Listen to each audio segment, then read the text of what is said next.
కార్యక్రమం bike rally వృద్ధాశ్రయ ఆశ్రమంలో రోగులకి అన్నదానం చేయటం ఇవన్నీ కూడా చాలా సంతోషకరమైన విషయం. ముఖ్యంగా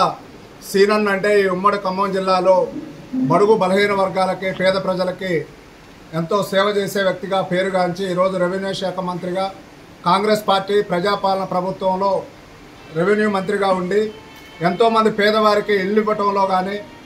వారి పేదవారి కష్టాలు తీర్చడంలో కానీ ఇంకా ముందు రోజులు కూడా వారి సేవలు అమోఘంగా ఉండాలని ఇలాంటి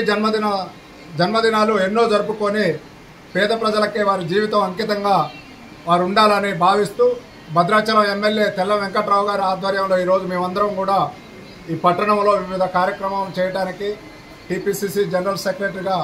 పాల్గొనడం కూడా నా అదృష్టంగా భావిస్తున్నాను. శ్రీనన్నకి రాష్ట్ర కాంగ్రెస్ పార్టీ తరఫున భద్రాచలం కాంగ్రెస్ పార్టీ తరఫున కూడా ప్రత్యేక జన్మదిన శుభాకాంక్షలు తెలియజేస్తున్నాను.